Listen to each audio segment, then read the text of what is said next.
Hey guys, it's Jedd here from Disrupt Tutoring, and as always, it's such a pleasure and a privilege to join you. Today we've got a really nice exponent question, and with that said, I'm going to get straight into it.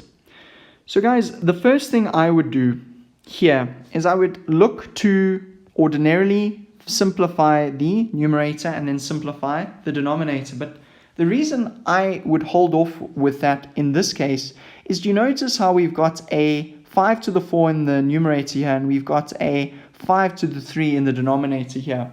So what interests me about that is we've got a common base, and we know that there is a rule when it comes to the same base and division.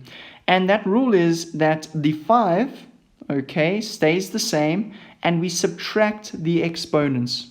So let's do that straight away. So I'm going to get rid of the divide line, and I'm going to write everything on one line. So 3 squared, and I'm going to times that by the 5, but now I'm going to leave only one 5 because it's the same base, and I'm going to say 4 minus 3.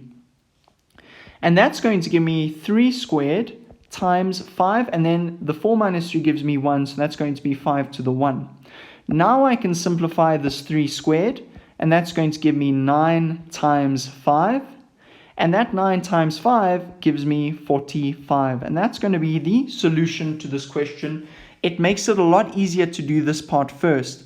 If I didn't, I'd have massive numbers at the top and a massive number at the bottom, which would make the quick mathematics a lot harder. That's all from me, guys. Very special thank you to our sponsors for making this video possible. Read up more about them in the description below. If you're keen for more videos like this one, visit our website. If you can't find the answer to your question, send the question to us and we'll respond with a personalized video. Until the next time, guys, stay epic.